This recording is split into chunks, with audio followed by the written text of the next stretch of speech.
Boa tarde a todos e a todas que estão aí conosco em mais uma edição do Metagame Speaker Series. Eu sou Tiago Falcão, sou professor da Universidade Federal da Paraíba. Conosco aqui hoje eu tenho, me ajudando na tradução, Daniel Marques, que é professor da Universidade Federal do Recôncavo da Bahia e aluno do doutorado no POSCOM da UFBA, da Universidade Federal da Bahia. E conosco nós temos Alison Harvey, que é professora no Glendon College, que é parte da York University, na cidade de Toronto, no Canadá. Alison, thank you so much for doing this. We are really glad you could make it. So, let me just present you. I still haven't done it. Vou rapidão ler a bio aqui da Alison, e aí a gente começa. A Alison Harvey é professora assistente de comunicação no Glendon College, da York University. Sua pesquisa e ensino concentram-se nas questões de inclusão e acessibilidade na cultura digital, com ênfase em gênero e trabalho nos jogos digitais. Ela é autora do livro Gender, Age and Digital Games in the Domestic Context, que saiu em 2015 pela Routledge, e do outro livro chama Feminist Media Studies, que saiu em 2019 pela Polity. Seu trabalho também apareceu em uma série de periódicos interdisciplinares, incluindo New Media Society, Games and Culture, International Journal of Culture Studies, Feminist Media Studies, Information, Communication and Society e Social Media and Society, e ainda Studies in Social Justice. Então a gente tem uma figura sensacional, super publicada, e eu acho que essa vai ser uma excelente oportunidade para a gente discutir. So, Alison, welcome to the Metagame Speaker Series. We're really happy to have you. Thank you so much. It's so great to be here. Thank you for that introduction. And thank you to everyone who's here sitting at a computer like we've been doing all year. So I'm just going to share my screen now. Sure.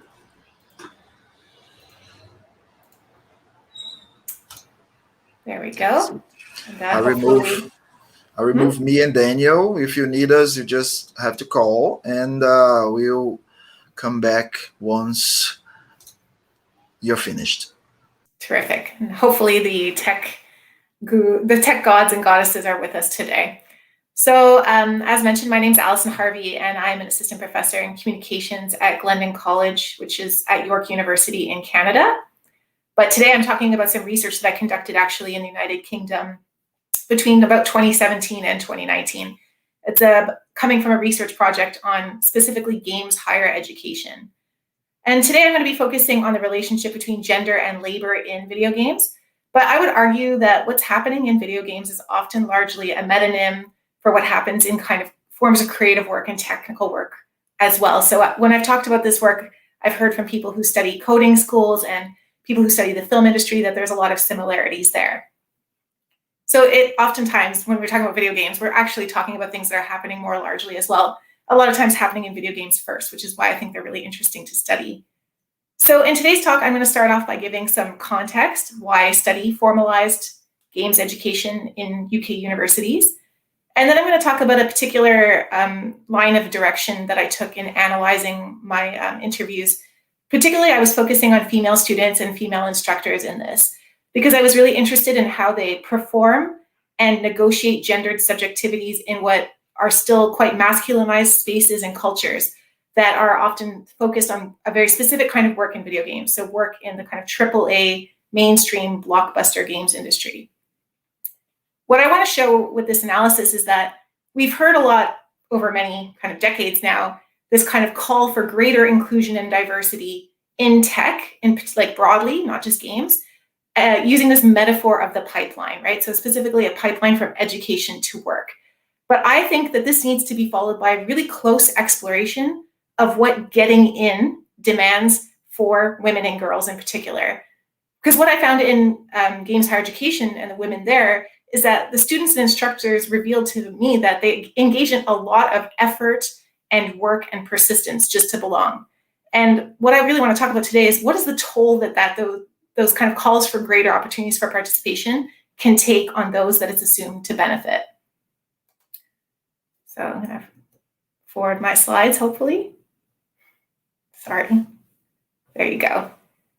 Okay, so how did I come to talking about formalized games education? Is actually, I used to do longitudinal research on informal educational initiatives, in particular in Canada, working with Stephanie Fisher and Tamara Shepard.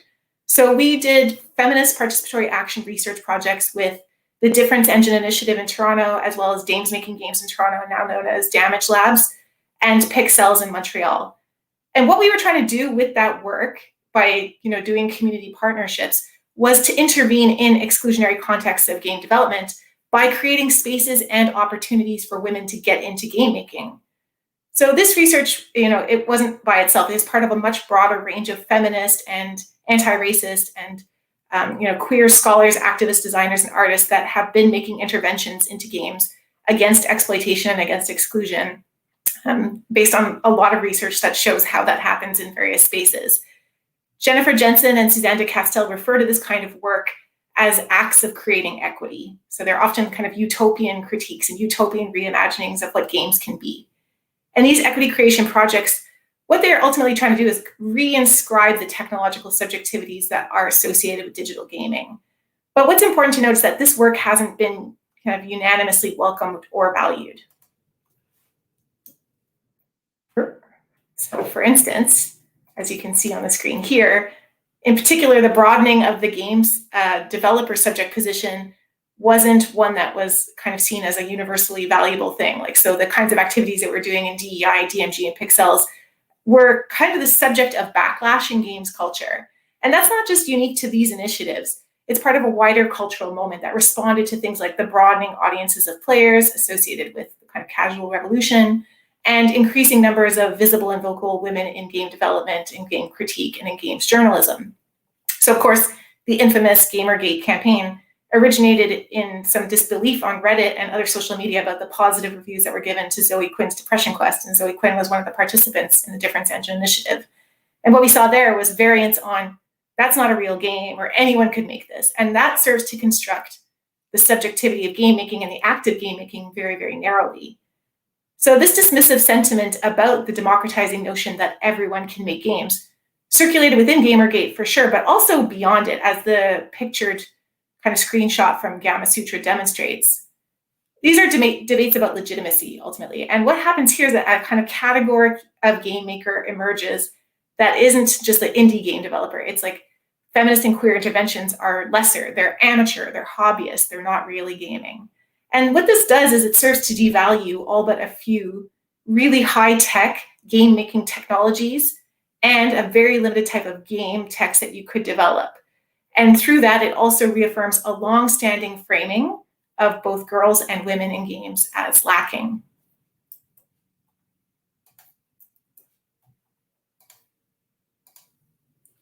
This is not new. Within games culture, there's been an enduring framing of women and girls' participation from a standpoint of lack. You can see that from these memes and advertisements, where female players are understood as deficient in qualities ranging from passion for the right types of games, to understanding of specific kinds of game technologies, to expression of correct kinds of investment or pleasure in the media form. Simone de Beauvoir wrote a long time ago in The Second Sex that in addition to a focus on female defects, imperfections, and deficits, femininity is often defined relative masculinity by framing the male subject as the normative subject and the woman as other. And we see this happening in games culture as well, with this kind of persistent insistence on putting girl in front of gamer when we're talking about female play or feminine play, which of course means that that default subject of gamer is male, right? These norms remain despite a broadening of digital play practices and audiences over about 15 years now. Amanda Cote observes that this othering within games culture requires female participants to engage in a range of diverse coping strategies. That includes obscuring one's gender online, leaving game spaces entirely. These are all tactics that can further contribute to this notion that gaming is a masculine pursuit. What's interesting is that this kind of contested legitimacy in games does parallel things that happen in broader geek culture as well, where there's often debates about authenticity through references to credentials or track record, and of course that familiar deriding of casuals and hobbyists based on their lack of obsessiveness or mastery. And Joseph Riegel talked about this in his discussion of the fake geek girl, where he noted something that's really important for games, that authenticity is related to the alignment of an individual's subjectivity with how they enact their identities. And this is a process that is performative and also negotiated socially. So in spaces of technicity-based fandom, like he studied, boundaries often are configured to act as double binds for women, where they're both too geeky and not geeky enough, or they're judged on their beauty, like their bodies and their attractiveness and their brains, their knowledge and their worth, and ultimately deemed to be fake or lacking in both. These double binds for women around skills, appearance, and attention arise regularly also for women in games, as is shown in research by Bo Ruberg and colleagues on streamers that are critiqued for using their sex appeal to engage audiences, or by Condis, who found that female players are judged for their conformity to heteronormative standards of attractiveness. So what constitutes credible forms of knowledge and skills are also moving targets, and the ways that know-how is defined and policed in relation to games pretty much consistently serves to reaffirm masculine power in relation to that technology.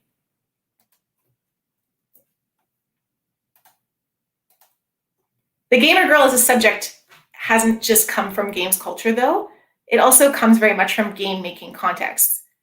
From the 1980s onward, there's been this sort of push or impetus to boost the number of girls that are in gaming spaces. And that's specifically been because there's been this understanding that games are part of the pipeline to STEM, science, technology, engineering, mathematics, educational, and career trajectories. So they're seen in games as important technologies for socializing young people with computing. And researchers have long feared that without equal access, girls would fall behind. And here's a quote from Sarah Kiesler: become second-class citizens in the computer-intensive world of tomorrow. That's from an article from 1985, by the way. There have been a range of techniques used to address these gaps. So the design of games that are specifically made for female audiences based on gender stereotypes, like you see here, but also the development of critical feminist mentorship approaches to game design spaces for girls. So in terms of the former, we have the Games for Girls movement, and also commercial forays into broadening girls' markets, like the Mattel games of Barbie games. And these are oft-cited examples of games that are seen as representing girls to be unlikely users that have to be courted through feminized aesthetics. In terms of game design initiatives, the frequent focus is like confidence building for girls in what are seen as masculinized cultures.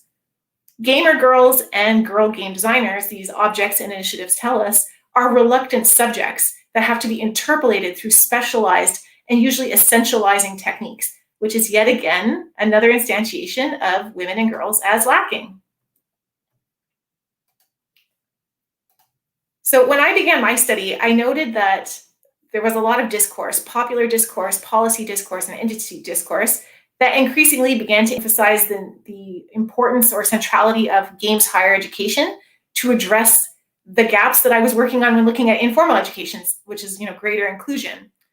So Mark Deuze and his colleagues wrote in 2007 that higher education has increasingly become a key route into the games industry, alongside more traditional pathways like modding and networking, which, as you might expect, serve to maintain very homosocial norms rather than diversity in the workforce. But despite this possibility, Daniel Ashton, who's the only other person that's done sustained research on games higher education in the UK especially, he found that games higher education contexts overall contribute to the formation of professional identities that are usually really conservative, uncritical, and risk adverse. So even though there's this growing significance of games higher education, overall it's been really understudied in game studies or beyond. And in particular, it's been understudied in terms of what are the possibilities for challenging inequalities related to gender, but also race and class and sexuality. So this, alongside those dismissals of informal education for inclusion that I talked about, serve for me as an urgent rationale to study games higher education through empirical exploratory research. What I observed at the outset of this project was that the discourse of appropriate skills required for games design and games production tended to reify a very specific vision of what talent should be in games. And you can see that from this quote on the screen. It comes from the CEO of the UK trade group Tyga. And as you can see from his words, real talent in games is framed as based on high-tech skills and high-tech training in higher education. And that's then used as an explanatory frame for why women are underrepresented in the games industry. So it just kind of keeps coming back over and over again, the whys, right? We can see in these valuations of the most high-tech approaches to design and development a return to what John Dovey and Helen Kennedy referred to as the technicity of games, which is this cultural hegemony that values rationality and command and control and mastery of machines, which of course historically have all been associated with masculine subject positions. In addition to this, the value of higher education, and in particularly a degree, is a contested topic, with some people asserting, for instance, that the number of degree programs available compared to the number of jobs available is a sort of pyramid scheme. Others, like you see here, are critical of the training that's provided in non-specialized educational institutions and suggest that a self-taught approach is more effective. But as you can see from the response tweet here by Rosa Carbo-Mascarell, a reliance on things like mentorship and participation in mod teams does not work for those who've been historically excluded from the games industry. So like in sum, what all of this to me told me and continues to tell me is that games higher education is a topic of, a lot of discourse, of heightened discourse, and that's something that needs to be explored empirically. So that's what motivated me way back in 2017 and what continues to motivate me to keep going studying higher education. In terms of this project, my specific kind of research questions were about how do the spaces and sites of games higher education contribute or don't contribute to broader activities of inclusion in games. And I wanted to do this by engaging in qualitative research in 5 UK-based institutions, because that's where I was located at the time. These institutions offered a suite of games programs at both the undergraduate and postgraduate level. And I undertook a multi-method approach that combined observation with interviews and critical discourse study.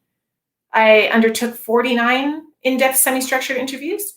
And also I did tours of facilities. I looked at labs, I looked at offices, studios, student exhibitions, and that gave me a sense of the working conditions for interview participants.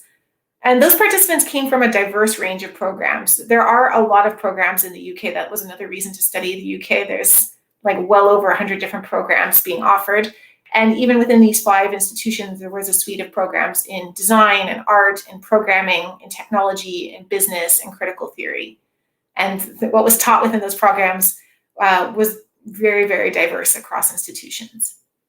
So in today's talk, I want to focus on the women who participated in the study and how they articulated their histories and their experiences and their future plans in relation to games. So in the subset of 49, I had a total of 14 undergraduate and graduate level students and 4 instructors who use she, her pronouns, self-identifying as cis or transgender women. All but one of the interview participants was white, but otherwise very diverse group in terms of age, sexual orientation, class, ability, and nationality. And that diversity was also reflected in their experiences and in their perspectives. Some of them had classic gaming histories. They had that kind of traditional passion for the medium. Others were more interested in kinds of different links between games and art, for instance, fantasy art or illustration. Women were in the minority in their courses across all of these programs, but that didn't mean that they shared the same perspectives. They had differing opinions on things like diversity and inclusion. Some identified as feminists. They actively argued for the need for a major shift in games culture and games work. Others were more wary, especially about things like quota-based approaches and any kind of essentialized idea that a marginalized person will somehow, by necessity, usher in greater diversity or greater innovation in the games industry. And the reason why I'm emphasizing this heterogeneity is to justify why I started out this talk by talking about feminine lack. Because even though there was so much heterogeneity in the sample of women in games in these programs, there was also this common referring back to deficiency when these women were grappling with their othered subject positions in these spaces. And I thought that was really interesting because it's very complicated to directly address people on the topic of inequality and how they live it. People typically will express strong principled positions on questions of diversity, but remain reluctant to speak specifically about their own position in oppressive and exclusionary systems. And this has been found in other research. For instance, Kim Allen and her co-authors note, and this is a quote, "Hesitancy to identify such issues is bound up with the centrality of inequality discourses to processes of subjectification, where to position oneself through discourses of inequality invites the danger of being seen as inadequate." So that's like a very much a part of neoliberalism, right? We can acknowledge that there is inequality, but if we say it, we like apply it to ourselves, that might be actually seen as a cover for inadequacy. So this makes it all the more striking that within the thematic analysis of these participants, there were these shared repertoires linked to notions of feminine lack. And they were used when the participants referred to their viewpoints and their choices and their encounters in games higher education. And that's what I'm going to dig into now. But before I get to the repertoires, I actually do want to give you a little sense or taste of what kind of environment the women in games higher education are navigating. The normalized way of operating within games programs across all of the institutions that I researched is premised on an acceptance of neoliberal discourses of the need to manage risk in a competitive work environment.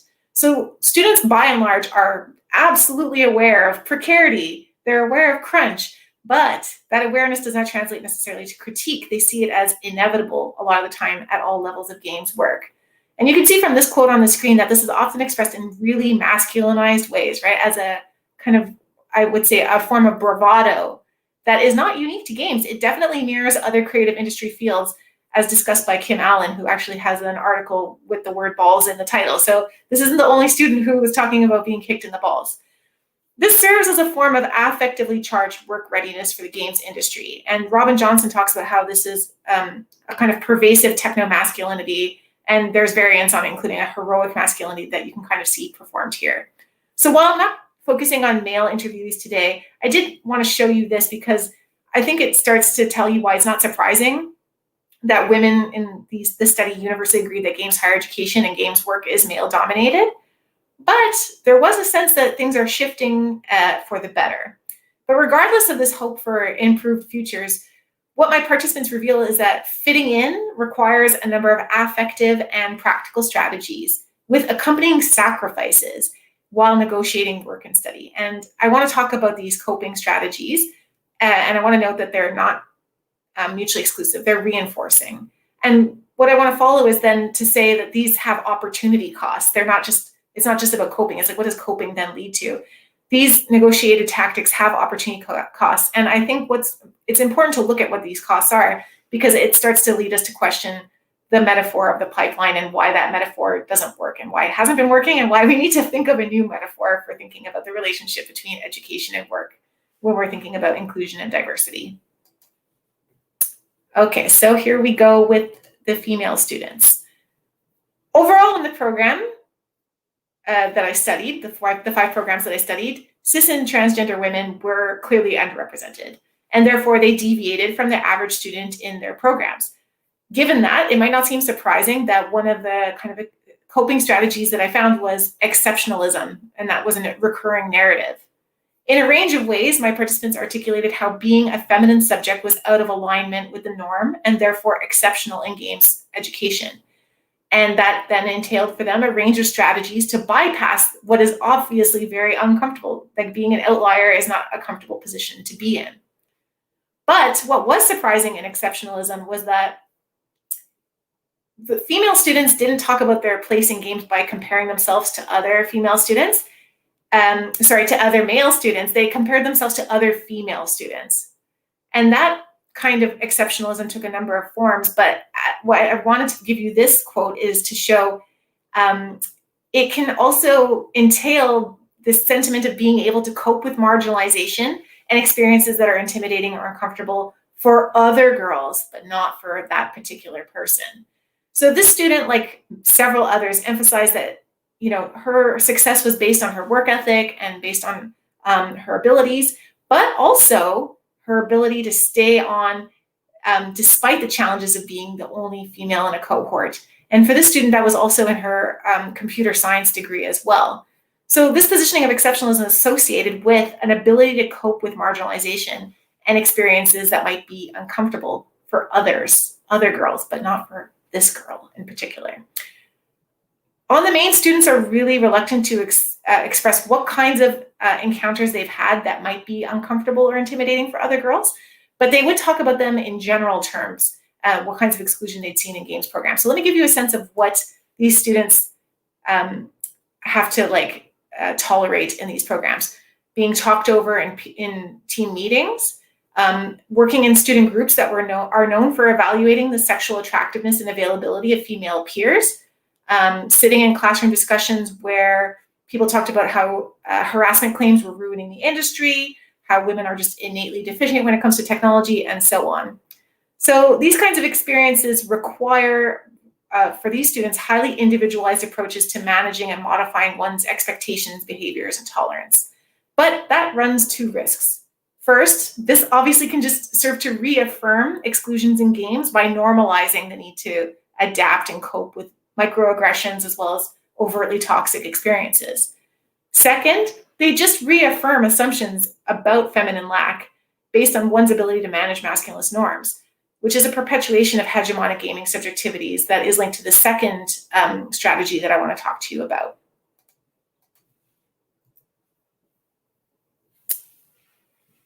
The second tactic that I observed amongst these participants was that they tended to align their interests and indeed their identity with the default male game student subject position, even while they talked about how gaming had become more mainstream. So this third-year indie game student told me that she was not surprised to be the only girl in her program, but she was wholly positive about her experience there and in an internship that she did with a games company that was also male-dominated. And you can see from this quote that she explicitly aligns herself with the hardcore gamers that she says populate her course, saying, "It's fine, I'm treated just like one of them." This strategy, like the other that I mentioned, the exceptionalism one, depends on a discourse of a default male gamer subjectivity and the notion of the girl as others. And this has been mirrored in other studies of, for instance, science students. Becky Francis and her co-authors researched female science students, and they found that students overall reject stereotypes about gender and scientific ability, but they then rely on narratives of equal opportunities. So this is a very much what they say neoliberal, and I would say also post-feminist discourse of individual power that sees gender inequalities as outdated and individuals as in power of their own destinies, as long as they just have enough effort and aptitude and self-motivation. But despite these claims about equal opportunities and stereotyping, there's often still this underlying kind of discourse around femininity as lacking. And the girls in that study often used terms that were very disparaging of femininity. And I didn't see that in my study. There was very rarely any overt denigration of what is a girly girl, but it was really common for my participants to self-describe through alignment with the hardcore gaming subjectivity and to kind of other the casual gaming subjectivity, which, as we know, are their own kind of gendered valuations within games culture. Those are not ungendered frames at all. So as with exceptionalism, the second coping strategy hinges on notion of feminine lack and a careful positioning of oneself relative to a defined gaming identity that ensures belonging. But these tactics are not seamless. In fact, they place the onus on women to grapple with what is a correct performance of gender in relationship to games as part of their time in their studies. This is not something that other students had to think about. And the second two coping strategies I want to tell you about demonstrate that at times, this requires participants to tactically distance themselves from their peers, which obviously demonstrates the strain of taking opportunities related to games.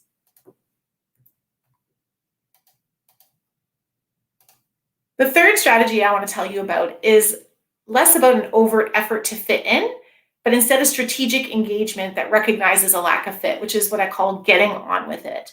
So this typically entails some form of isolation from one's peers, despite the fact that games courses are really team-based. Collaborative work is the norm there. So to be isolated in a games program is very difficult. So for these students, this often entails not participating in any of the student societies in their program or the extracurricular game jams. And for others, it entails avoiding social situations as much as possible. So for these students, there's clearly a me versus them understanding of their peers, a sentiment of not fitting in partially or totally. And you can see that from the quote on the screen.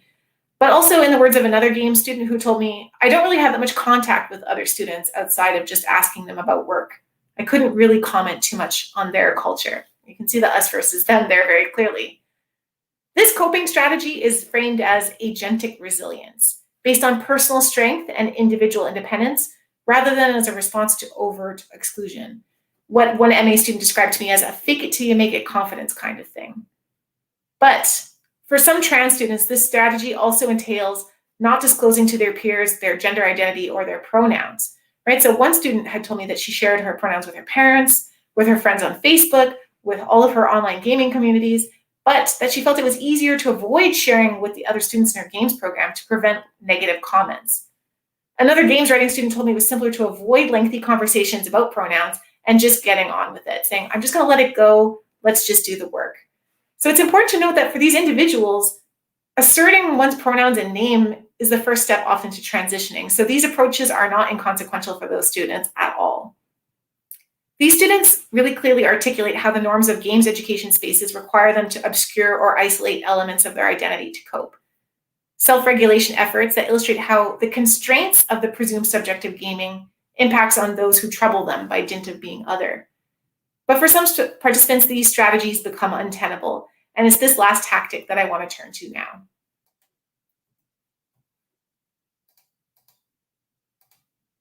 So the last strategy I want to talk about is refusal. And refusal is ultimately a very uncommon strategy, but it's what happens if you cannot or will not fake it. And I have to say, it was so common for me to hear from students that I interviewed about getting by and accepting the hegemonic norms of what it is to fit into a games program.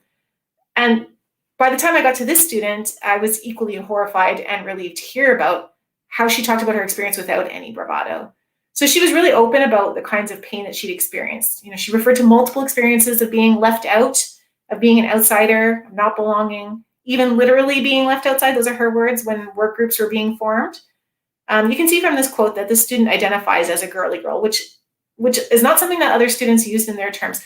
And for her, it didn't mean so much tropes of beauty or fashion, but really actually just different interests in games, fantasy-based art, augmented reality, tactile media, and that she was not that interested in technology or coding.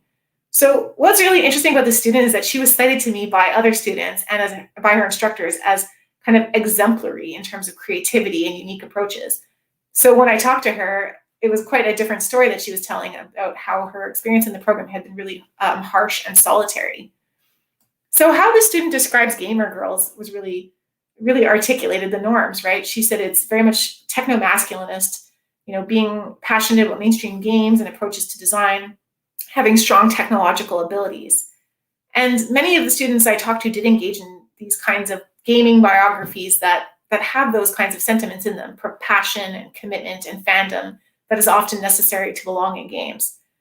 For her, being a gamer girl didn't align with her own interests in justice and artistry and different audiences. She wanted to design game for kids, which is like definitely not the norm in her program. So this student was overt about the cost of trying to belong in her program. She described to me physical and emotional distress, isolation, discomfort in an exploitative internship, and a growing sense that she would have to change her style if she wanted to fit into the industry, rather than have her kind of celebrated, innovative approach welcomed in that domain. She even told me that she suspected of being encouraged to do a master's by her instructors as trying to shut me up. This student's discussion was really explicit about the cruel optimism of games courses, especially because she only enrolled in her games course because there was a very charismatic female course lead that was actively involved in recruitment and admissions, encouraging female students to join the program. But that instructor had left the program. And this student really felt abandoned, and she articulated anger and sadness. And overall, this was a really stark counterpoint to the other students that gave me more individualized discourses of being a student in games higher education. So what you've hopefully seen is that these first three strategies are premised on making efforts to negotiate narratives of feminine lack in games through discourses of personal strength that are charged with positive agentic affect. And that bravado really mirrors how, in other articles I've talked about, how students accept exploitation and labor, how they envision working futures that are really promising, even though they acknowledge that there are structural challenges, how they normalize problems in games from sexism to overwork. So this student was really striking. And there was like another student who also talked about refusal. She wasn't the only one. And it's really striking to hear them actually refuse something and to say that, it's too painful to try and fit in after all. Mel Gregg argues that moments of attrition like this are strategies too. As she says, a leaky pipeline might actually be a sign of workers' agency, of their empowerment and willingness to leave intransigent cultures that don't align with their values. So refusing to fit in, refusing to get on with it is an approach that most clearly indicates that the cultures of gaming can still be exclusionary and how that influences educational context as well. And it starts to begin to point to the sacrifices that women have to make when they're in these spaces. So there's clear cost to the coping strategies that women have to engage in games education. They often depend on denigration of femininity, acceptance of marginalization and harassment, denial of the pain of isolation, obfuscation of one's gender identity, and in some cases, attrition from games entirely. Even those that align as closely as possible with that kind of masculinized gaming subjectivity, like the student who described herself as one of the guys, told me that they had opportunity costs. So, for instance, that student told me that her peers kind of fit into the stereotype of gamers and that they're socially awkward with girls. In other words, she clarified, they don't talk to her, even though there's that high degree of sociality required by pervasive group work in these programs. So her coping strategy was that she had 2 friends. She depended on them entirely for those mandatory collaborations. And because of that, she had to ultimately refuse a placement opportunity because that would have put her out of sync with her peers, and therefore she would have lost her 2 collaborators. So in accepting this social isolation and the costs to her professional development, this student demonstrates what gamer girls have to bear to belong in games education. In some ways, the opportunity costs that are experienced by women in games higher education become clear also when they talk about alternatives that are offered by specifically collectivist women-focused gaming actions. So, for example, the master's student who I told you about who expressed the ability to cope with challenges being the only woman in her cohort, she told me about something that completely changed her affect. Suddenly, her face lit up. She became really animated. She was using words like amazing and awesome. And she was telling me about participating in a feminist game jam known as the XX Game Jam in the UK. And I think it's really interesting to read this quote from her that talks about what it was like to participate in that, right? The enthusiasm that was expressed by her was shared by others who had engaged in different kinds of events or spaces organized by Women in Games initiatives. And overall, there was this emphasis on the novelty of games environments that are respectful and nice and pleasant, repeated over and over again when they talked about Women in Games conferences or Women in Games networking events or websites or keynotes, or even women-led companies where they had internships and jobs. I think from these responses to women-focused interventions, we can learn a little bit more about the unspoken characteristics of student experiences in male-dominated cultures. Like they don't provide encouragement or acceptance or kindness or respect or safety that is celebrated in the women-focused spaces. These students also indicate that there are concrete benefits that are provided by collective efforts that recognize the challenges rather than navigating them individually. However, coping strategies by women in games has been found by Amanda Cote to be ultimately kind of temporary fixes that can perpetuate exclusionary norms and assume male subjectivities. And this was suggested by her and my participants, as well as the fact that while collectivist approaches can provide important redress, they can also embed their own exclusions, right? Like if you think of the name of XX Game Jam, you can start to realize these are not always perfect solutions in and of themselves, and we cannot just delegate to them to do all of the work either. So I'm going to start to conclude now by thinking about the metaphor of the pipeline. I hope that you're all familiar with it, but especially in English language discourse, this has been the dominant frame that's placed around diversity and inclusion in higher education and work, especially within science, technology, engineering, and mathematics. That said, even though it's been around for 40 to 50 years, it has been critiqued quite a lot because it fails to account for a range of factors that can obstruct students and graduates and employees in their pursuits. It's been especially poor at addressing intersectionality, right? It's not just gender that's a factor here, but a lot of times in tech cultures, we're talking about largely white and often stratified by class and education as well, all kinds of contexts. As we've seen in today's talk, sometimes these factors necessitate students to accept that only some identity performances are appropriate, like passion for games and strength in the face of structural forms of exclusion. and those are intelligible while others are not. Ultimately, the pipeline is a mechanistic image that entails equally mechanistic understandings of working individuals. So it suggests that if we just put enough force, like pumping entrance in, if we just impose that at one end, then people will inevitably be propelled towards success, which of course doesn't at all mirror what people are telling us, right? Like think about that student who worries that she'll have to change her style to get a job in games. This pipeline also just tells us that there's like a singular normative direction for students or graduates or employees to take, which reifies, for instance, this authoritative role of the higher education institution rather than multiple potential pathways like diverse entryways or working practices. And really, the instructors I talked to in this program ultimately highlighted that that's much more realistic rather than some sort of idea that you'll take a game design program and end up being a game designer, for instance. Like it doesn't normally work that way. A further issue with this pipeline metaphor is that it doesn't address at all what is the pipeline, right? Like institutional forces that disproportionately impact on underrepresented and marginalized people in tech fields, especially beyond education. It puts way too much emphasis in a way on education without questioning what education is. And this is really highlighted in my study in terms of the women who taught on the program. So as I mentioned, there were 4 female instructors in my study. One was this person that was largely cited as the reason why people ended up taking a course, why girls and women ended up joining that program. She ultimately left her university because there was a lack of progression opportunities for her. And overall, she found her work on inclusion to be denigrated. Another one told me that she had the highest load of what's called pastoral or care work in her degree, and that labor was under-recognized and undervalued. The third instructor told me that she worked in games higher education because she didn't end up working in the games industry because there was gender pay gaps and a lack of support for maternity leave. The fourth, who was a games artist, told me that ultimately she planned to leave what was a tech-focused games degree program to return to art, which she ultimately did do. So these instructors demonstrate that refusal as a coping strategy is certainly not unique to the educational experience, but necessitated by women who have gotten into games at different points in their career too.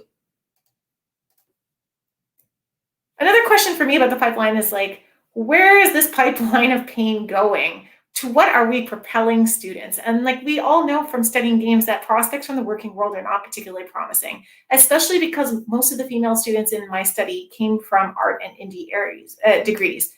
And these are areas of specialization that are not only denigrated when we're focusing on programming, but they're also at threat from, for instance, increasing automation of art asset development, as discussed in this amazing article, The Universe Has Been Outsourced. And they're also challenged by, this real indie apocalypse that Paolo Pedercini has talked about, like overall, like the difficulties of being visible and being profitable when making indie games. And besides that, there's of course ongoing toxicity in games companies and sexual harassment, gender pay gaps, lack of support for carers, early attrition by women in the games industry, and of course, crunch. So sometimes I'm like, why are we pushing them through a pipeline at all? And even though the students I talk to rarely raise the topic of sexual discrimination, we can see that there are still these double binds around women in terms of skills and attractiveness and attention. And that is including in the working world, including emerging games industries, right? So we see this in the sexualization of professional esports players and popular Twitch streamers on a daily basis, really.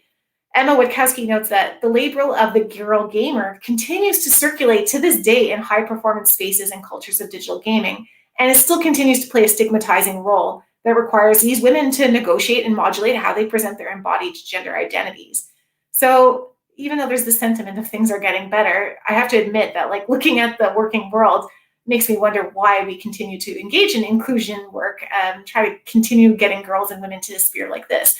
And to actually conclude, I want to tell you why it's important to keep going. Even though there are these discourses of exceptionalism and these expressions of bravado and individualized responses to structural exclusion that are quite common, there is also, as we saw with the student who praised the Women-Only Game Jam, signs that inclusive spaces in games higher education make a difference. Right? So consider this quote on the screen from a student who had obtained a job in a women-led industry. As she says, I've met a lot of those people here, fantastic feminist men and strong women who will go into an industry and not put up with it. Basically, that's what we've got to do, not put up with it, and then it won't continue. And it seemed to me that these kinds of sentiments were expressed by people who were in institutions where there wasn't kind of like tokenistic or singular ambassadors for inclusion, but much more kind of visible, vocal feminist presences in a program, be they like male or female, it didn't really matter. And it didn't also matter who were the student, like in terms of students and instructors too. So it wasn't about having one person who was there advocating. It was about having a more culture of kind of critique within a space. It's not that these spaces were free of techno-masculinist values or indeed reported sexism, but these students had resources to draw on and other kinds of repertoires to draw on to express, passion and commitment and triumph and resistance rather than tolerance or isolation or conformity. And so it really matters what kind of repertoires are available, I think. Outwardly feminist speakers in games higher education were more likely to see the problems in games as structural rather than about individual lack. And these students took note when people spoke about those things, and they cited them as evidence of positive future change. So I heard the same kind of stories circulating in these spaces. Those people made a difference. So while expressions of bravado and individualized responses to structural exclusion are common among students, we can also see that collectivist action like women-focused spaces and initiatives serve to provide alternate narratives for students as well. And overall, we have to think about education is not just about curriculum or pedagogy, but it's about culture, right? This student here told me about how really proper support can be extremely important for marginalized groups. We're talking about people who are coming of age ultimately a lot of the time, some are older, but this is a really important moment in young people's lives. So creating equity in spaces that have been male dominated for a long time can make them safer and can make them more positive for people who have been excluded. And furthermore, there is this sense of change and that students are going to contribute to it. So there are indicators that diversity, discourse, and equity-based actions are having an impact on culture, including within games programs, despite the kind of pervasive hyper-competitive and masculinist and neoliberal ethos within them. Overall, this research leads me to argue that measures to increase the representation of women and other marginalized communities in tech have to recognize the cultures in which we're seeking to induct them, right? Efforts to get into spaces that are still based on discourses of feminine lack will never account for how those environments require marginalized people to undertake tremendous effort to develop strategies to stay in them.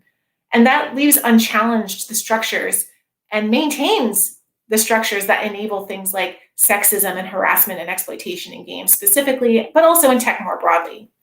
So opportunities for increasing diversity and fostering inclusion have to focus on rectifying the costs that this currently entails. Because right now, at this moment, studying and then working in games appears to really just depend on the degree of resilience of an individual person to accept the pain, right? And everybody else will just leak from the pipeline. What I want to conclude by saying is that Sarah Ahmed in 2017 challenged readers to think, what kinds of leads are leaks, right? What kinds of critical inquiry do they open up? And then also, and this is an ongoing project for me, and I'm happy to hear from you what you think about it, what kinds of alternative metaphors can we bring to talking about the relationship between education and training and development and working practices as well? And what kind of metaphors will be most useful for challenging rather than supporting structures of inclusion? So that's it from me. Thank you very much.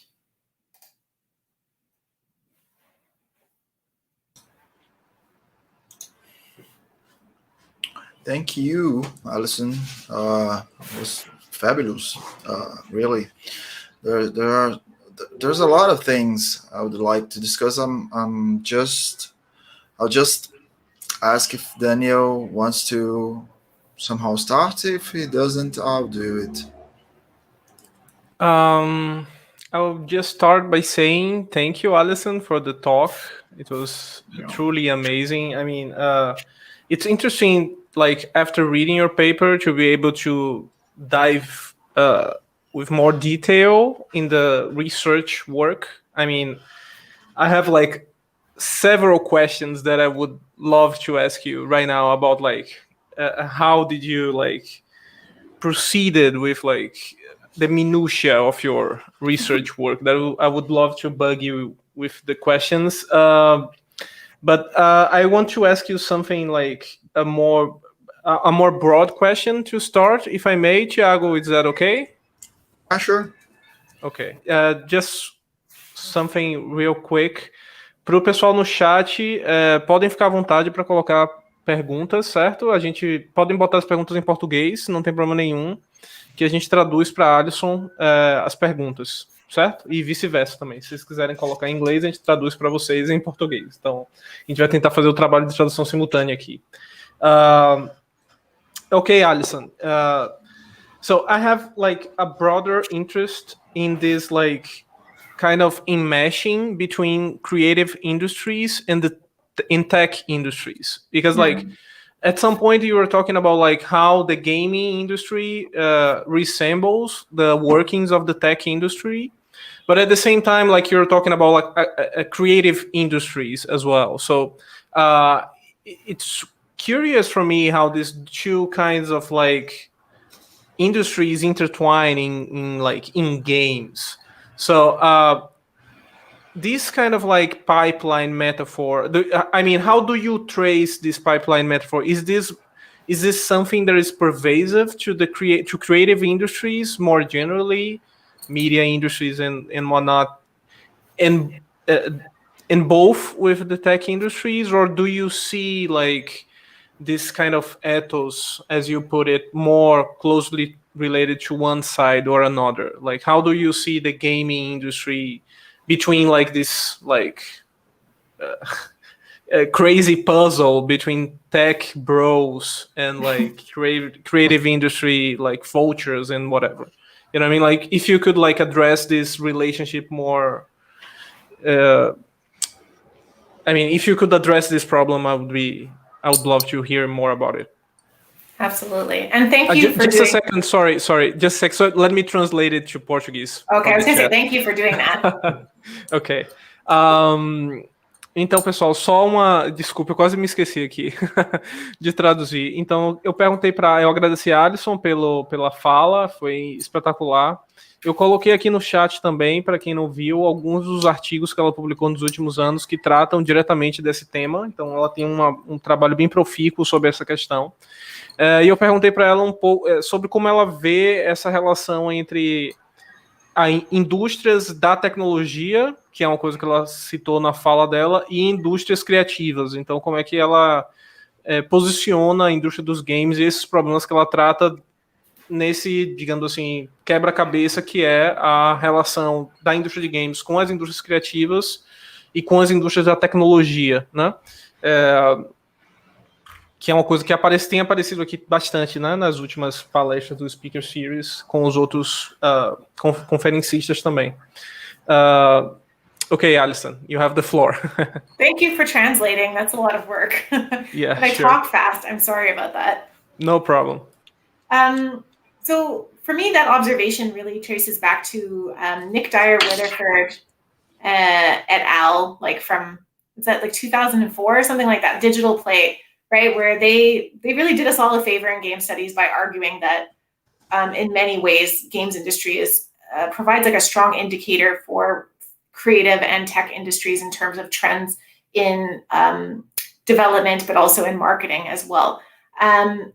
And that really cued me to the importance of understanding games as occupying, as you kind of demonstrated with your hands, multiple spheres of production, while not like being really firmly established in any. And those decisions about whether to refer to games as a tech industry or as a creative industry or something else is often kind of powered by policy discourse. Like, so there's a very materialistic component to this, right? And for me, that has been very useful for paying attention to where games are figured and where games are not figured, and how that shapes things like, in this case, a huge emphasis on creative and diverse talent. And so the pipeline itself is very much from technology, right? Science, technology, engineering, mathematics. It's a very kind of sciencey discourse that I would say is like relatively novel in creative work, but talent discourse is very much from creative work, policy discourse.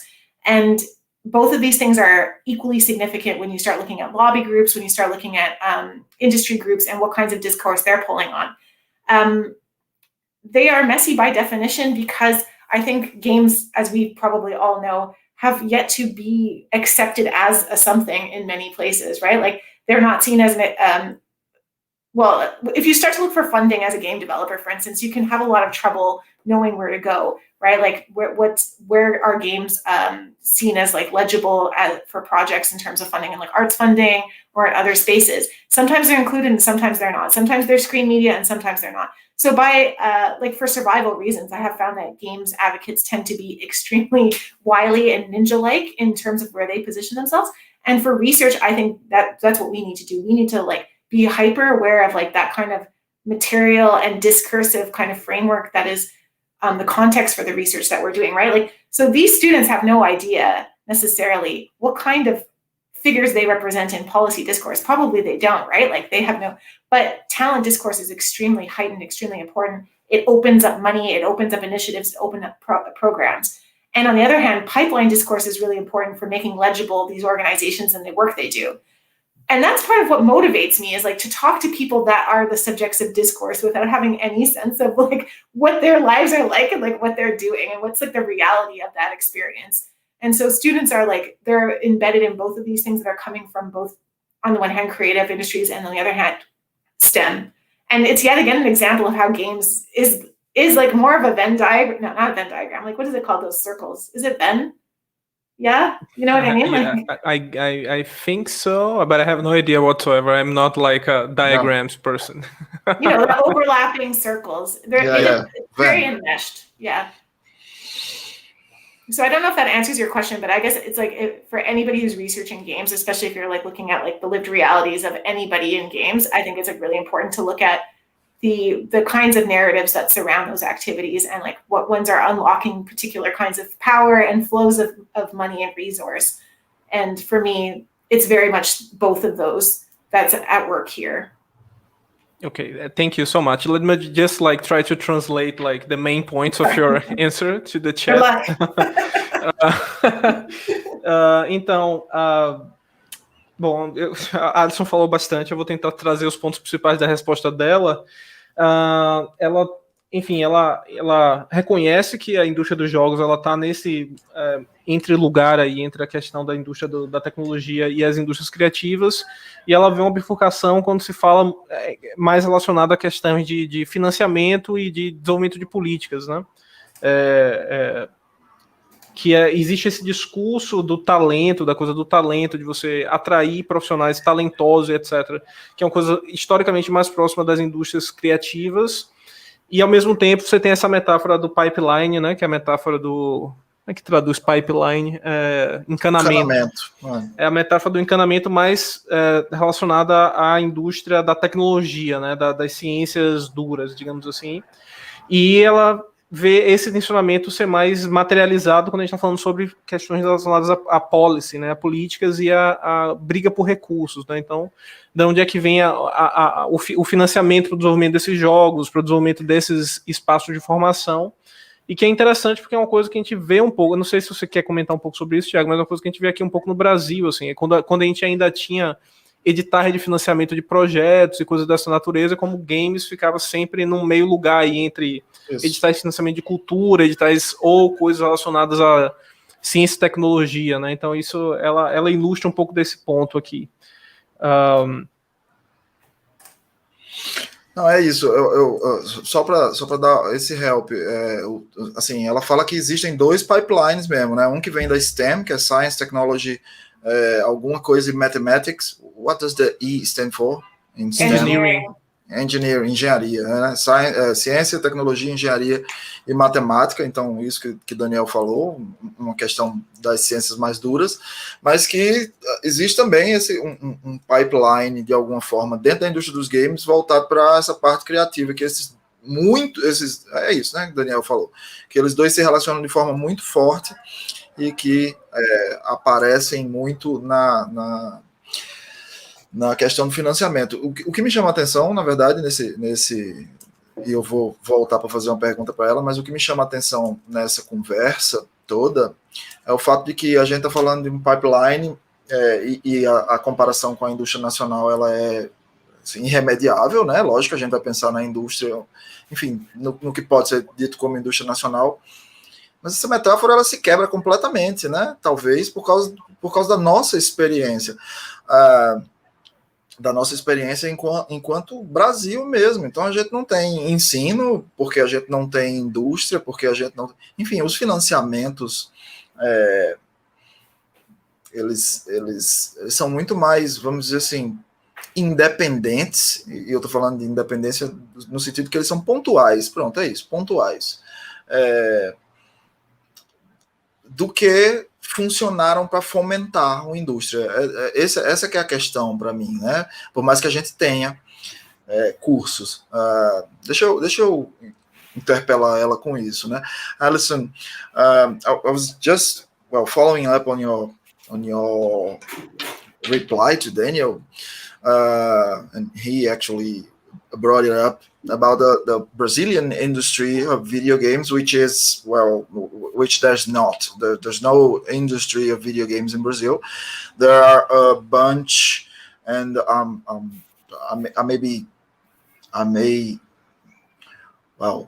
maybe I'm being rude to them, but there's a bunch of indie developers, and they are particularly articulated and well represented, but there's no industry. Even though there's no industry, and this is interesting because I will try to connect this to the question as I go. This is interesting because even though there's no industry in Brazil, there is formal education. So we get game design courses in Brazil. Lots of them, actually, most of them situated in the southern part of Brazil, southeast and southern regions of Brazil, which are our most populated and, I'd say, developed parts in the country.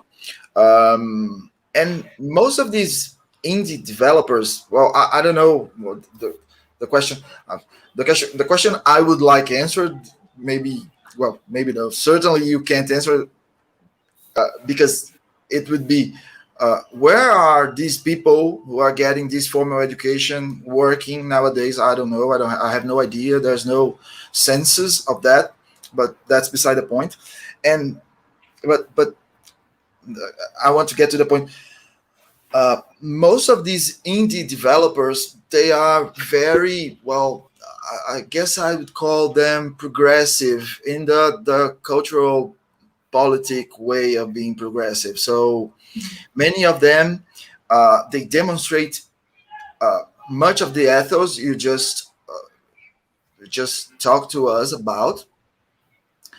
But there's something on your talk that calls my attention, which is the crossing between this ethos and a neoliberal ethos. I mean, these people, they try to represent. They try to look rebellious, or they try to be very aligned to these progressive politics. But I wonder if, and I'm posing the question specifically on your research, I wonder if they're not just, in a way, serving up a role in an industry that will, consume that ethos as a part of it. I don't know if you get my meaning. Yeah. So I would like you to talk about this, about how you how you saw this on your research, and what do you think about the phenomenon.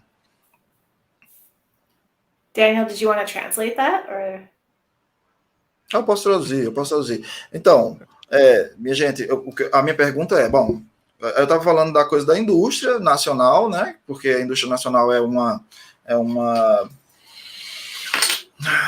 assim, a gente não tem indústria, mas a gente tem universidades. Eu gostaria de saber para onde estão indo as pessoas que se formam, né? Do ponto de vista político formal, né? De financiamento mesmo. Para onde estão indo essas pessoas que se formam em game design? e esses cursos que estão no sul-sudeste, né? Não sei para onde estão indo. Paralelo a isso, aí eu perguntei para ela assim, bom, a gente vê que a maioria dos designers que são conhecidos no Brasil, eles são progressistas, né, por assim dizer, eles são de esquerda, eles são ativistas, eles, enfim, identitaristas no sentido bom da palavra. E aí a minha pergunta foi, beleza, no Brasil a gente tem uma cultura, né, da rebeldia, porque trabalhar com videogame é resistência, mas e num lugar onde a indústria é o padrão, o que é que essas pessoas estão fazendo? Será que o que elas estão fazendo é resistência? Ou será que elas estão servindo a um, né, mal maior? Uma coisa que a gente vem discutindo muito aqui nas lives da rede. Ok, Alison. You made a point at the very beginning about what happens next, and I think that is not something that has been researched at all. And I'm going to do some research next on the other side of the question, like women who are in the games industry, like what was their trajectory? Like, was it a pipeline, or was it like what I suspect, like much more divergent routes inward? But like what is needed is just like, I think a lot more research on the subject, because like I think doing longitudinal research of like people graduating out of the programs, like that wasn't I couldn't do that with mine, but is a really good question. Like the first 3 years, I know that's a project that's going on in Canada, like following graduates after, like, but it's just, there's not enough people doing this research right now. And I think it is really, really important, because at this point, talking to the students about what they're going to do next is a very emotional subject for them, because they're terrified and also, have no idea. So there's like a lot of working imaginaries that go on, like these kind of stories that they tell. Independence is a really big one, actually. Like there's this real divide between like what it is to work in the games industry versus what is to work on your own. And the games industry is kind of referred to as this kind of machine that is going to gobble people up and spit them out. And surprisingly critical in a lot of ways, but just not necessarily then translating that into like what you're going to do, because of course the indie is not separate from that machine at all. Like there's a ecosystem, especially in the UK, of like, what does indie do? It actually props up the mainstream industry. It's like, it's a feeder for talent. It's like a source of idea generation that means there's less risk involved in developing new R&D in the mainstream industry. And so in terms of, is that progressive politics going to just be co-opted by the games industry? It's like, there's a real risk of that. I think that's an excellent question, especially when you're talking about like ultimately, like if you're just talking at the individual level, what can these people do, right? Like they're coming in at a very vulnerable position where there's much more graduates than there are jobs. The UK industry is large, but actually a lot of that is in localization, not necessarily the jobs that these people are dreaming about. With Brexit, their opportunities for mobility have been dramatically reduced. And like they're not overstating their power at all. Something that makes me hopeful is that collectivism, because there I think there's more opportunities, right? Like, and I still feel a lot of hope from the research I did prior to studying the university context, where I studied those informal initiatives, because those initiatives were small, right? Like we're talking about like 2 cities, 3 initiatives. The core people who participated in them originally was like a small number, tiny, really. And now almost 10 years later, like these organizations still exist. Their influence has been like exponential. And like, we're talking about people who've actually had concrete influence on, like, one of the participants in the Difference Engine initiative went on to run Pixels in Montreal, worked at Ubisoft and other major companies in Montreal, and was like seen as a person to go to recruit talent. And so like, I mean, is Ubisoft a more feminist company now? Also I think we have to, incremental change is important too, right? Like, I would like a whole utopian reimagining of things, but at the same time, I will take, small steps, because,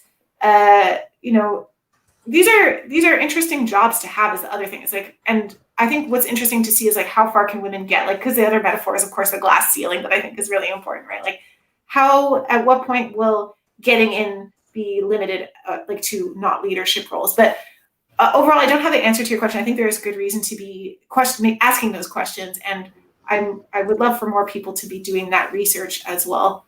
Because right now there's just a handful of people who are studying education at all, and a larger handful of people studying work. And I think it's really important because, to go back to the original point, the games industry has been a pretty good canary in the coal mine, or predictor of things that happen in other industries. And it'd be nice if for once that was a good news story. Like the games industry is like, I don't know, a tech industry that's leading in something good, maybe. Yeah. Okay, so we have some questions from the chat. Deixa eu traduzir. Ok, sorry. Então, minha gente, aí o que ela diz, né? Bom, primeiro, que é muito difícil falar com as pessoas que estão na graduação, né? Porque as pessoas, elas não querem discutir o futuro, porque primeiro elas estão aterrorizadas, segundo elas não sabem muito, né? Mas que é muito necessário fazer esse tipo de estudo. Eu não conheço, eu não sou da área da educação e não vou saber, né? Mas não conheço. Se vocês souberem aí, por favor, botem no chat, conversem com a gente. Mas quem faz esse tipo de estudo no Brasil, assim, uma percepção de o que é que a gente faz nas nossas... Eu digo isso porque no curso de mídias digitais aqui da UFPB, isso é um problema. Tipo assim, o que a gente faz na nossa graduação, para que isso serve depois? Né? Para onde é que isso vai? Onde é que vai essa força de trabalho? Isso precisa ser entendido, inclusive porque do ponto de vista político, no que diz respeito ao Brasil, a gente trabalha em universidades federais, né? Então a gente precisa entender para que serve o dinheiro que está sendo investido nelas. Então é isso, primeiro. Depois aí ela fala que bom, tem que entender a indústria independente como talvez um ponto de partida ou uma indústria que de alguma forma alimenta a indústria grande, né? Lembrando que a minha pergunta é sobre, né, a rebeldia e o ethos da rebeldia dentro da grande indústria, né? E que ela diz que essa identidade da rebeldia, da diferença, da subversão, ela pode ser cooptada, porque no nível individual, isso é uma questão de agência, né? No nível individual, não há muito o que você fazer, né? Ela cita a Inglaterra, assim, sobretudo no sentido de que ficou muito problemático, né? Essa questão toda por causa do Brexit, eles estão de alguma forma isolados agora, então essa questão dessas pequenas políticas, ela de alguma forma some. E aí tem alguém de um estúdio que eu não peguei o nome, depois eu pego, né?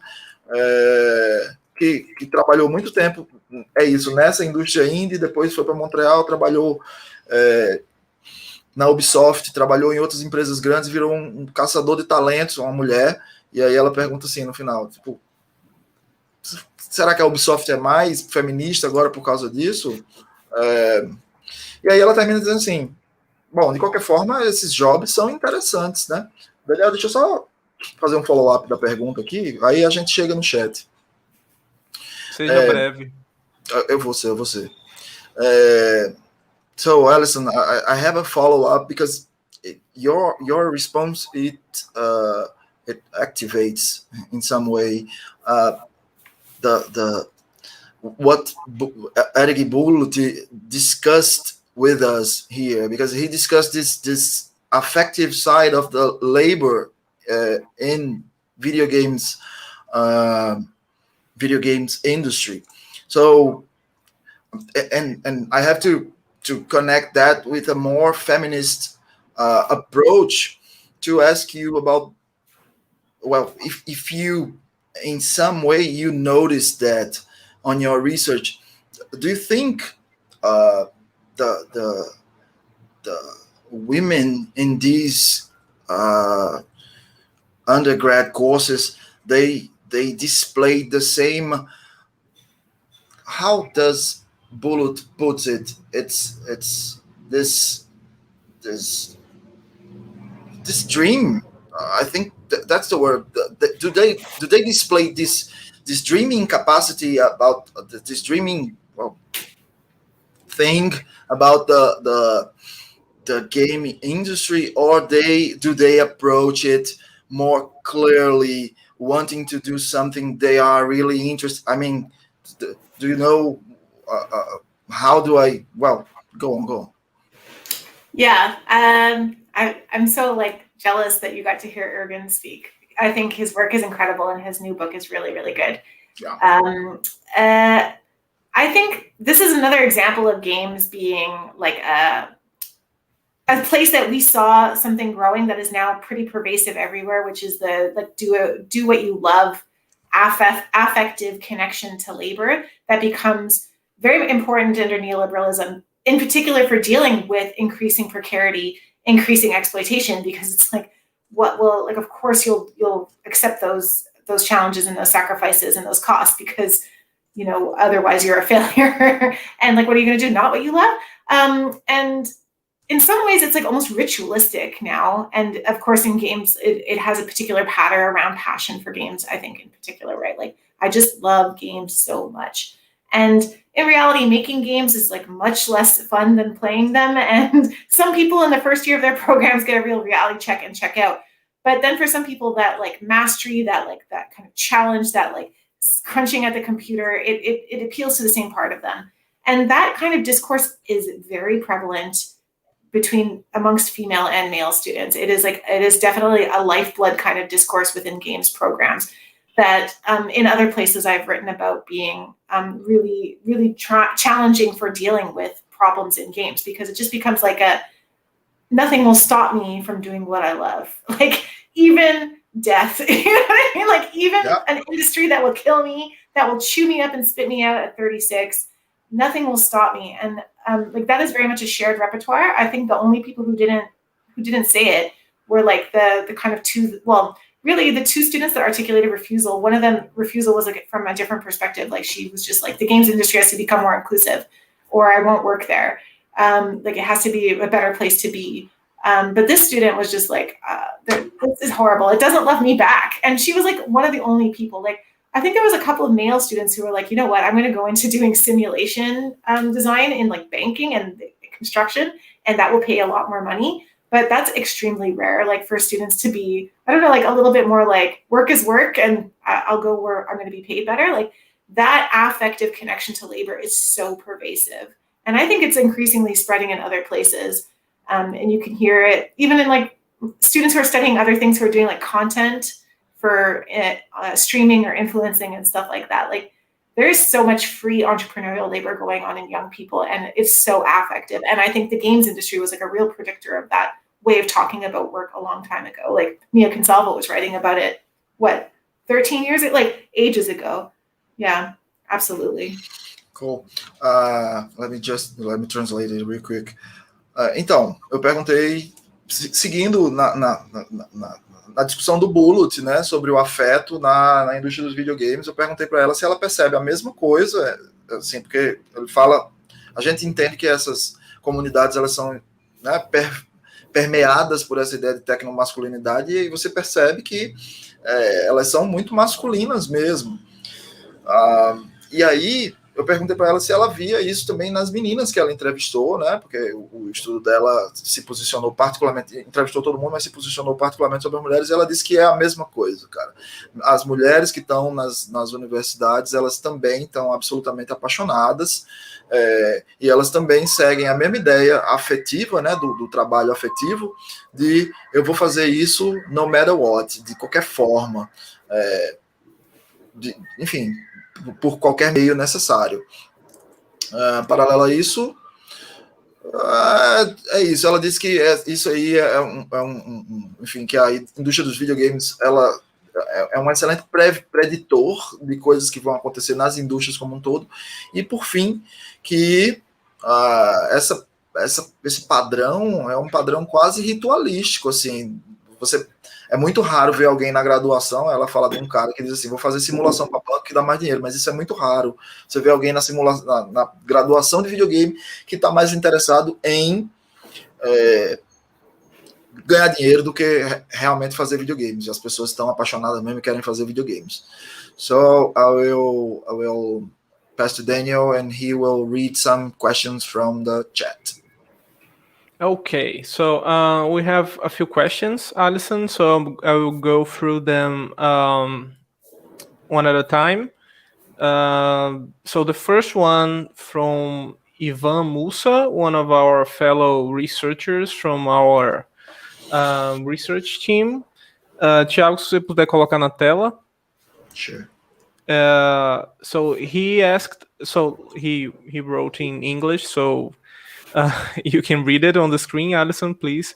And I'm gonna translate it to Portuguese for people in chat, and then I'll go back to you for your answer, ok? Então, o Ivan pergunta o seguinte: Alison, estou curioso para saber mais sobre a relação entre os professores e instrutores em contraponto aos estudantes nesse discurso que você apresenta, né?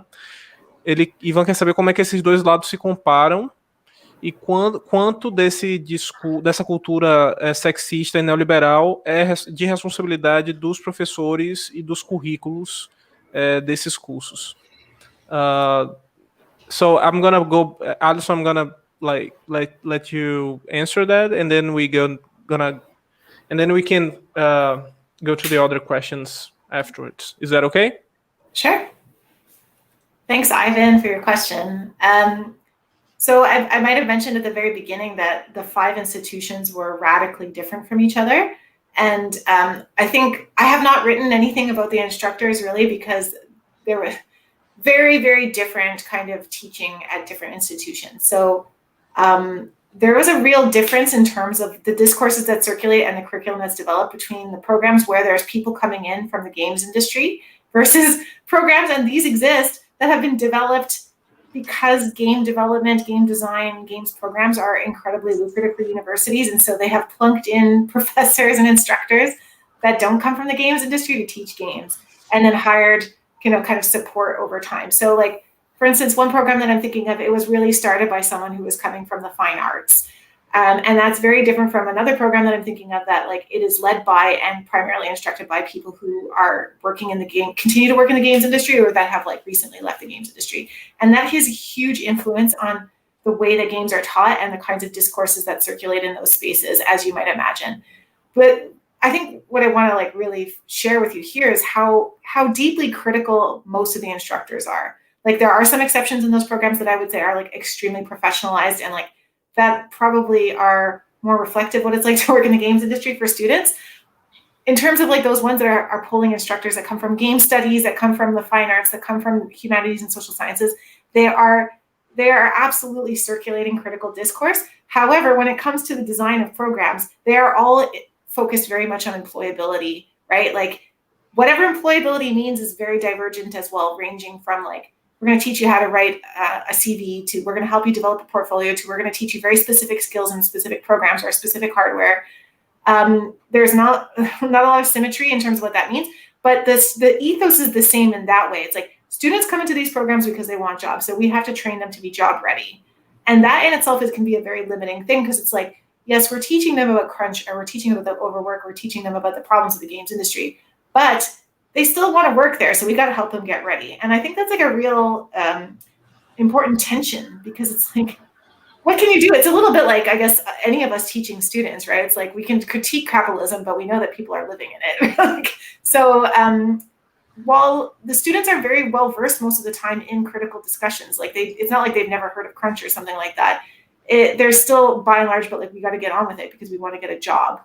And that I think is a big challenge, I think, because most people don't want to like give up their because now there's like Games Workers Unite, and it's cropping up in different locations, including in the UK. But there wasn't a whole lot of, even though there's educational material shared by that organization, there wasn't a whole lot of interfacing with them, and that would pose, I think, to get back to what Thiago was saying, like an actual challenge is if, like, for instance, we raised awareness of labor organizing among students, and like that your collective sentiments can go somewhere. There was not a lot of update on that. Sorry, a class on unionizing. It would be interesting. Yeah, no, that's like not absolutely not happening. Yeah, so like it's not a straightforward answer, but it's kind of trying to give you a sense of the complexity of that question, because ultimately employability rules everything, and that can have a real hindrance on how critical the discourse is, even if people are coming from a very critical place. Yeah, sure. No, I mean that was a great answer, I guess. Like as someone who worked on universities that had like this focus on putting people on the job market, I totally get it. I mean, I experienced a little bit of what you're saying, and I know that Thiago did as well, because I mean, we had a similar background in that regard. So I'm gonna translate super quick your answer to the chat. Então, a Alison, acho que já pode tirar a pergunta de Van da tela, Thiago. Tá. A Alison, ela falou que existe uma tensão, basicamente existe uma tensão nesses instrutores, né, nesses professores, porque eles vêm de backgrounds muito diversos, então tem pessoas que vêm da indústria de games, mas tem pessoas que vêm de outras indústrias, e tem pessoas que não necessariamente passaram por essa indústria para a qual eles estão formando os estudantes, e que a grande maioria desses instrutores são críticos a esse sistema que ela descreve. Então são pessoas que entendem que existe o crunch, são pessoas que entendem que existe, enfim, toda essa problemática para você poder lidar com essa indústria que enfim, né, que tem esses problemas aí que ela descreveu de maneira exemplar na fala. E ela tocou num ponto final que é muito interessante, que é a questão da empregabilidade. Então esses instrutores, esses professores e os estudantes são pessoas que têm essa formação crítica, eles entendem que existem esses problemas, mas são pessoas que, quer queira, quer não, estão se formando para poder ter um emprego. Então as pessoas vão para esses programas, para esses cursos, porque eles querem ir para essa indústria e eles precisam ter potencial de empregabilidade. Então, para isso, precisa se formar pessoas com um skill set específico e coisas dessa natureza. Ela usou a expressão assim: a gente pode ser crítico ao capitalismo. Essas pessoas são críticas ao capitalismo, mas elas entendem que vivemos no sistema capitalista. Então, enfim, né, existe essa questão. E aí ela, por isso que no final ela cita o Gamers Workers Unite, e o Falcão falou sobre a possibilidade de a gente ter cursos e aulas sobre sindicalização nos currículos de game design. É um pouco isso, explora um pouco desse tensionamento que existe entre você formar profissionais críticos, mas ao mesmo tempo são pessoas que precisam ir trabalhar nessa indústria, que é uma indústria predatória e, enfim, alinhada aos valores neoliberais de maneira quase total, né? So, Alison, I'm gonna go to the next question. Actually, this one is more of a comment from Thaís Pantuza. Thiago, você pode colocar aí na tela, por favor? So she wrote in Portuguese, so I'm going to translate it to English. Okay, Alison? So she goes like, I've been talking to some game devs and some companies such as Gazeus, I'm not sure, and Wildlife, among others. And what I see is a very restrict perception of games as, I'm going to say, tools for resistance, and a much more market-oriented focus. So if you could so this is her perception among indie, no, I mean, it's not exactly indie game developers, but like game developers in general. So if you could comment on that, it would be nice. Deixa eu, Alison, please allow me to enter the question, because this is very interesting and it relates to something, a controversy that happened these days here in Brazil. So there was someone, and I think you pointed this out on your talk, how we have to keep on doing keep on these practices of resistance, because eventually it will echo into some people. And there was this polemical tweet these days which pointed out precisely this, how we have to keep on doing this, but video game culture is being hailed as one of the origins of neo-fascism and all of the reactionary far-right stuff we've been seeing on multiple governments the last few years. So is there, it's a question for the utopianist Alison. Yes. I am absolutely a utopianist. Yeah. Do we get to run away from this? You know, I don't know if you've come across Brendan Keogh. He's like an Australian scholar, and he's doing work in games production studies. And he's done some work in games education as well in Australia. And he is writing a book right now called The Games Industry Does Not Exist. And that is like meant to be a provocation that challenges, I guess, in some ways that like ultimately, and like I'm guilty of it myself, who we see as the games industry and who we see as the core of games. And like, even, and like I said, I'm guilty of this myself for like a while with Gamergate, and then like talking about how Gamergate like was like telling us what's happening in culture and seeing it come to roost with like lots of horrible things, as we all know. But like in some ways, if we center that, we are going to just keep seeing that games are like a particular thing that has like extremely like regressive politics and problematic working practices. But what Keogh's provocation suggests to us is that like there are also many other things going on in games. And like that's the utopian in me being like, utopia sometimes is about heterotopia, right? Like it's like there is a very dystopian games everything, like industry, culture, player base. But there's also so many interesting engagements that happen with games beyond that element. And like we might call it the core, but it's also just like the capitalist core of it. For many, many years now, like in 2015, I was like really excited about Twine and the gaming communities that sprung up around that. Like there's the indies, and like people have written about the indies not being that like politically engaged, but like that overlooks the fact that there was like vibrant indie, avant-garde, experimental, like all kinds of great stuff happening in games. And like that stuff is rad. And like that stuff is not regressive in terms of its politics. And so maybe in some ways it's about like, for all of us, challenging where we're fixing our attention when we characterize games. Like certainly this is a locus of power. I don't mean to suggest that we don't look at it, but also like it's not the only culture of gaming. And as much as gaming has been, I don't know, heterosexist for like its entire history almost, there's also always been really interesting engagements happening in games that just haven't received the same kind of attention. And so in some ways, maybe part of the work is also shedding light on those kinds of activities, right? Like one of the first dissertations ever written about games was by a woman, but that's not often cited. Like, so it's just about like, yeah, like sometimes there's stuff there, but it's about engaging in that kind of excavation work that Lane Nooney does. And yeah, like, because we could come to a negative conclusion all the time in games, it's entirely possible, but maybe some of the work is also just looking at other places and saying like, other things are possible because look, it's happening right here. Daniel, você quer traduzir? Você faz a pergunta para ela e eu que tenho que traduzir, né? Não, eu traduzo, então eu faço seu trabalho. Sorry, eu sou tradutor. Sorry. No, it's not your problem. I was asking him to translate and he was rebellious.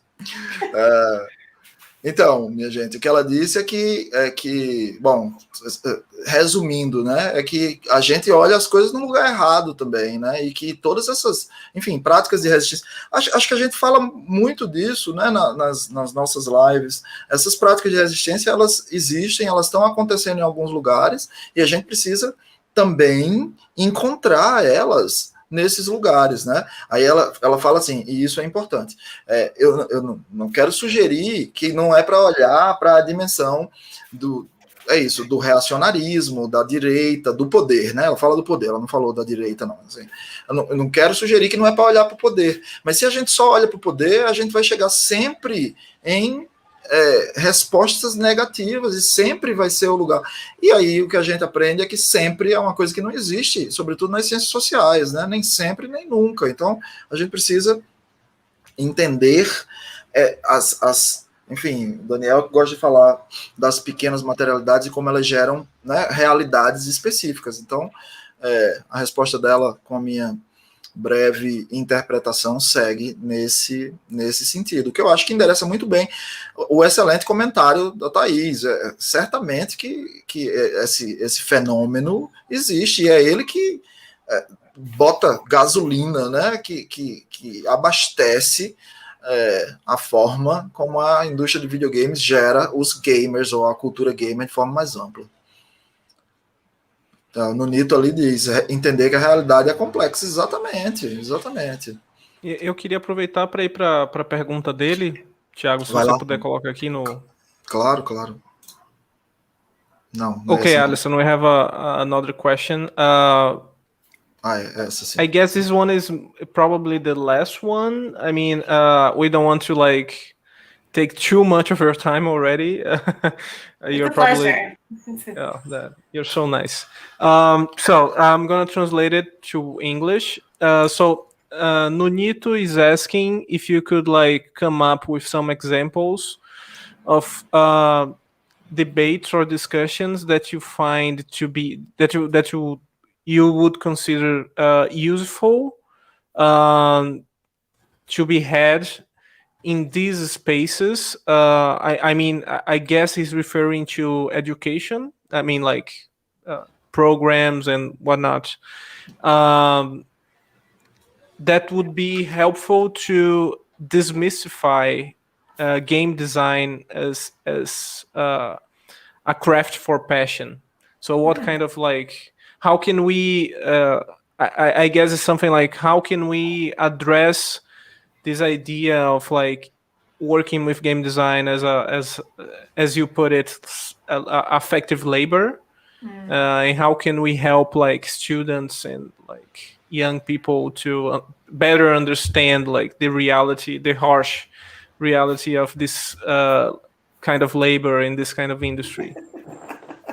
I mean, well, that's a good question and a hard question because it's like, do you want to break the hearts of young people before That's they true. even ever become adults?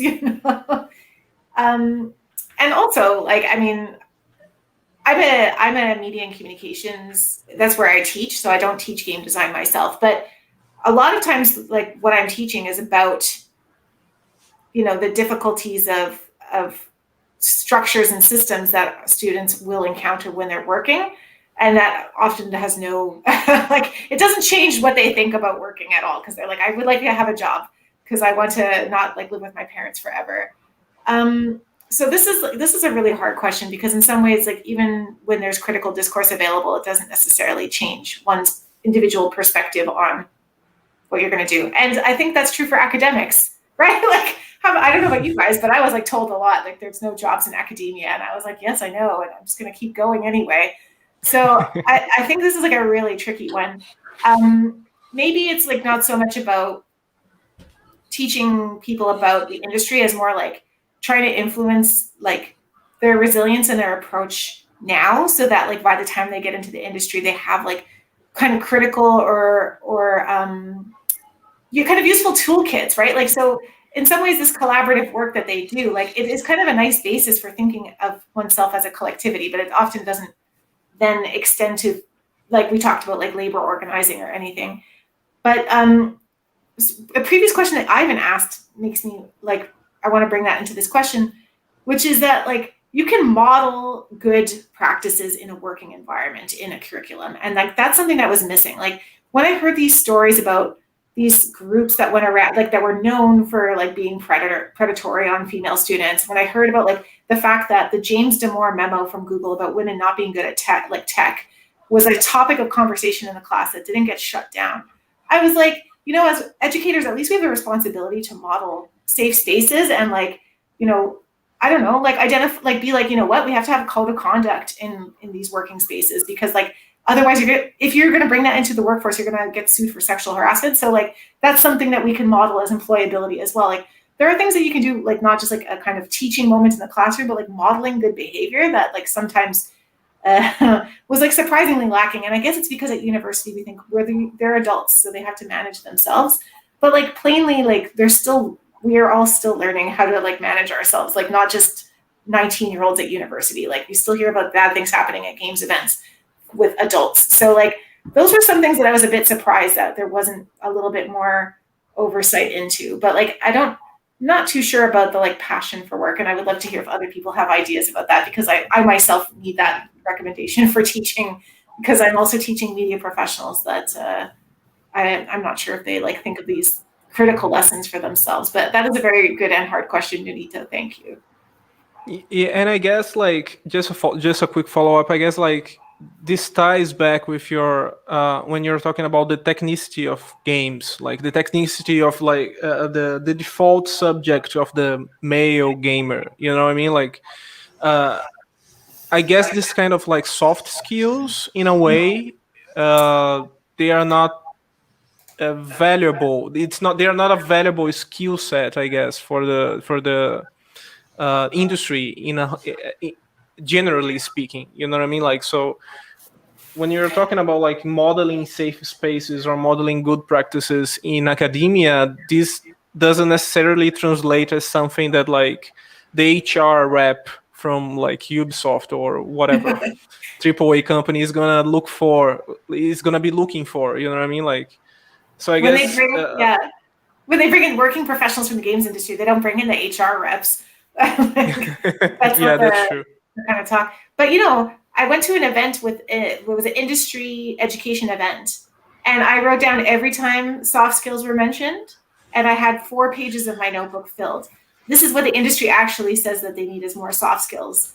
But it's absolutely, as you said, not valued a lot of the time in those programs. It's like, oh, they need to know how to but like, as you know, as soon as you learn how to do something, that's changed. Like, if you get taught one program, you're going to work at a company that uses another program, and they're going to onboard you. Like, the technical skills are not as important as like creative skills, like presentation skills and like things like that.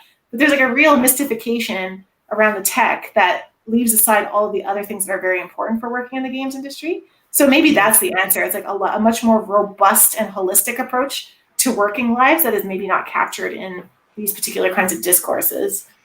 Yeah, just expression soft skills in itself is problematic. You know what I mean? Like, they are soft skills. They are not like essential skills or like hard. You know what I mean? Like, there's skills, yeah. You know. So this is like the expression is weird. So I'm trying to translate your. Oh, sorry, I was just going to agree with you and say it's very wobbly because actually they come to describe almost everything except for a very small set of skills that are quite technical. Yeah.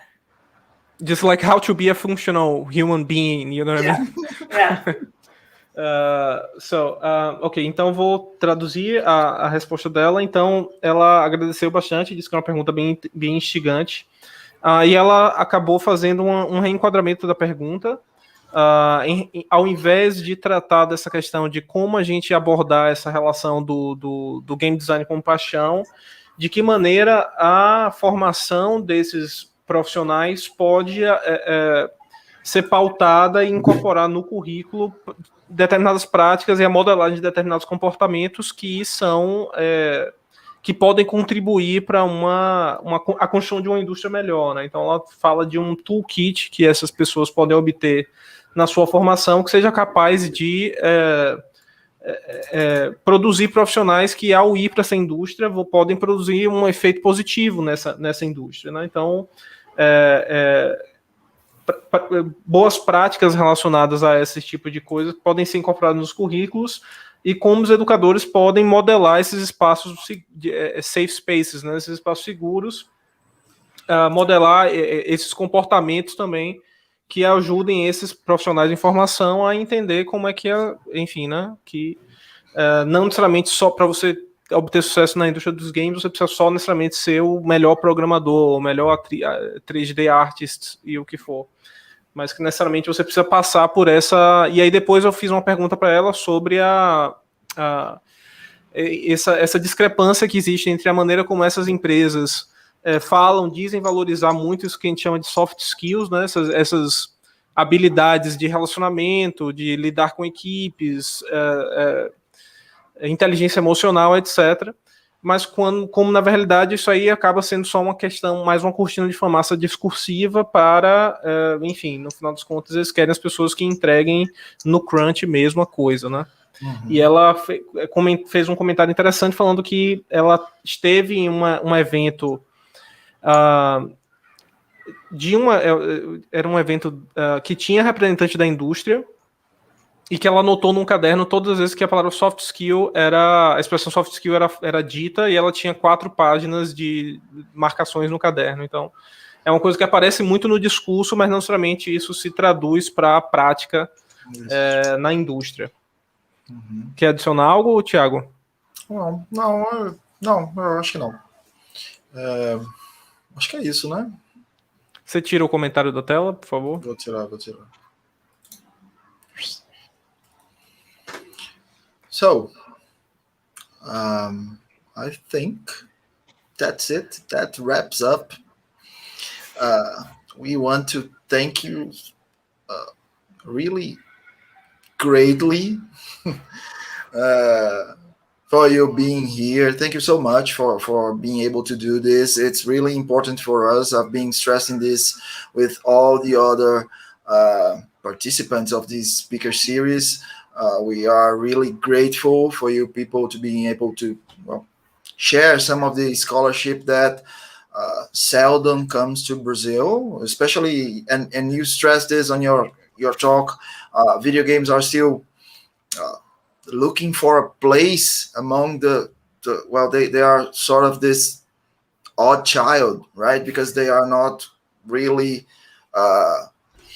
creative industries, but they're not really technical software development industries, and they are both. And well, you got the gist. So thank you so much for this. It's been highly appreciated. I think it was a fantastic discussion. I want to thank you, Daniel, for being able to be here with me today, covering up for the coward Ivan Musa, which is teaching a class. So he's an employee of neoliberalism, just like the whole of us. So thanks a lot, Alison. Thank you very much for inviting me and for all the translation work and for the great questions. I really enjoyed it. Cool. Gente, obrigado a todos que estão aí até agora. Assim, sensacional. A gente sabe que foi num horário não usual, né, para as coisas da gente, em um horário meio de transição que complica as coisas. Então, brigadão a todos. Quem não tiver seguido os canais da rede, a gente tá no Twitter, Rede Metagame, a gente tá aqui no Twitch, a gente tá no YouTube também. Essa palestra da Alison fica gravada no YouTube. Qualquer coisa, falem conosco, estamos aqui para ouvir vocês. E é isso. I will drop the broadcast. Please stay there, Alison, so we can say... Só um segundo, Thiago. Lembrando também o pessoal que está no chat de fiquem atentos, porque esse evento com a Alison é o primeiro dessa segunda nova rodada do Speaker Series. Então, a gente teve as 3 primeiras, que foram a primeira rodada, e esse da Alison agora é a primeira da segunda rodada. Então, a gente vai ter os próximos aí em breve. Então, fiquem atentos a isso, por favor. Season 2, episódio 1. Alison gets it. I'm studying Portuguese now. Yeah. I will end the broadcast. Please stay there so we can say proper goodbye. Goodbye, everyone. Bye.